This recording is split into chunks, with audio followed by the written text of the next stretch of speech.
મિત્રો, આ સમૂહ લગ્નનો સમારોહ માત્ર લગ્ન પ્રસંગ નથી. આ તો એક પવિત્ર યજ્ઞ છે, એક સામાજિક ક્રાંતિ અને ભગવાન શ્રી રામ દ્વારા શરૂ કરાયેલી એક આદર્શ પરંપરા છે. તમને ખબર છે કે પ્રથમ સમૂહ લગ્ન કોણે અને કેવી રીતે કર્યા હતા? તો તમને કહેવા માંગુ છું કે પ્રથમ સમૂહ લગ્ન આ ધરતી પર શરૂઆત ભગવાન શ્રી રામ દ્વારા શરૂ કરાઈ.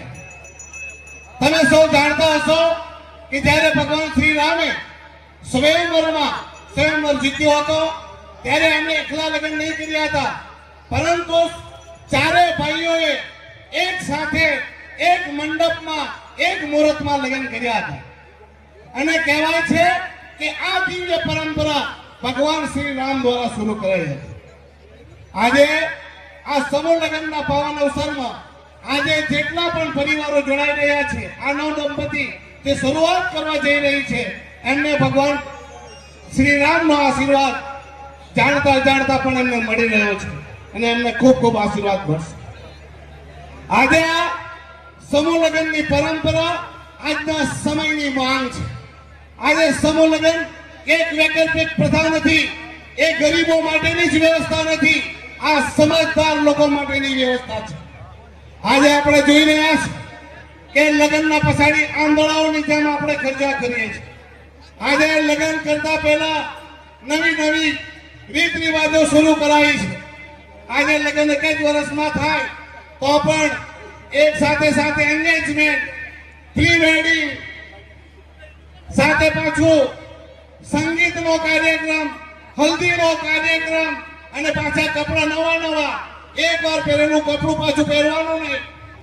અને આવા એક સાથે એક લગ્નમાં કેટલા બધા ખર્ચા થોપી દેવાય છે. આજે આ લગ્નનો ખર્ચો એટલો ખર્ચાળ બનતા જઈ રહ્યો છે કે નવ દંપતી શરૂઆત કરતા પહેલા જ એક કર્જના દબાણમાં દબાય છે. આજે આપણે જોઈ રહ્યા છીએ કે મોટા માણસોની દેખાદેખીમાં ગરીબ અને સામાન્ય વર્ગ પણ એમની નકલ કરવામાં, આંધળી દોડવામાં આજે દેવાદાર બની રહ્યો છે. ઘણા માણસોને મેં જોયા છે, તેઓ કર્જ લઈને, જમીન વેચીને, મિલકતને ગીરવે મૂકીને આવા મોંઘાદાર લગ્ન કરવા જઈ રહ્યા છે. આજે હું એટલું જરૂર કહીશ કે ભાઈ, આ મોટા માણસોની પંગતમાં નાના માણસો દોડવાનું બંધ કરો. આજે આપણે જોઈ રહ્યા છે કે લોકો મિલકતો વેચીને લગ્નમાં ખર્ચો કરી રહ્યા છે. આપણે કહેવત છે કે મોર તો તેના પીછા જોઈને પણ નાચે, પણ કાકડ કુંભાર જે કાગડાની જાતિનો પંછી હોય તેને મોરની નકલ કરીને નાચવાની જરૂર નથી. ઉધારના ઘી લઈને ઉધારનું ઘી માંગીને પીવાની જરૂર નથી.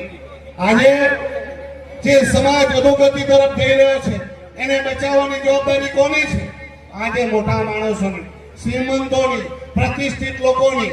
હું આ મંચ પરથી એટલું જ કહેવા માંગુ છું કે આજે મોટા માણસો, શ્રીમંતો, સમાજના આગેવાનો આજે સંકલ્પ કરે અને એ જો પોતાના દીકરી કે દીકરાના લગ્ન આ સમૂહ વિવાહમાં કરે તો મને વિશ્વાસ છે કે આ પરંપરામાં હમણાં કોઈ એક ભાઈ બલાડીઓની વાત કરતો હતો કે કોઈ મોટા માણસની ઘરે બલાડી રાખેલી, પણ આપણામાં અપશુકન મનાય એટલે પેલા એ બલાડીને બંધ કરી દીધી અને એમ કે એક પ્રથા બની ગઈ કે ભાઈ લગ્નમાં બલાડીને બંધ રાખવાની.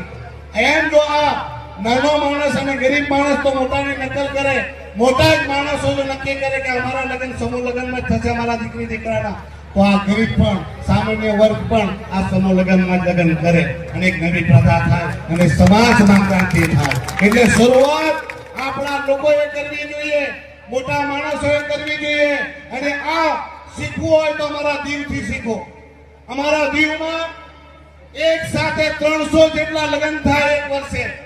4 થી 5 દિવસની અંદર એક સાથે 500 હોય કે 400 લગ્ન એક જ સાથે 100 ના ટુકડામાં. એક દિવસે 100 લગ્ન, એક દિવસ છોડીને બીજા દિવસે 100 લગ્ન, એવી રીતે 500 લગ્ન એક સાથે એક જ અઠવાડિયામાં થઈ જાય. અને ત્યાં પણ નિયમ, ગરીબ હોય કે કરોડપતિ બધા માટે એક સરખો નિયમ, અને તે સમૂહ લગ્નમાં જ લગ્ન કરતા હોય.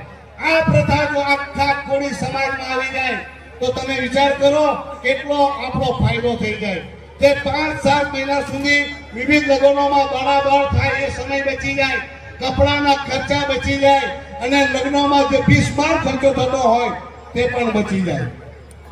આજે સમૂહ લગ્ન માત્ર કાર્યક્રમ નથી, આ એક વિચાર છે, એક પરિવર્તનની માંગ છે અને સારા સમાજ તરફનું એક મજબૂત પગલું છે. હું આજે કોળી સમાજ વિશે પણ એક વાત કહેવા માંગુ છું. આજે આપણે દરેક જગ્યાએ આ વાત મેં દરેક જગ્યાએ કરી છે અને એ જ વાત હું અહીંયા પણ કરવાનો છું. આજે યાદ રાખજો, સમાજ હશે તો બધું મળશે.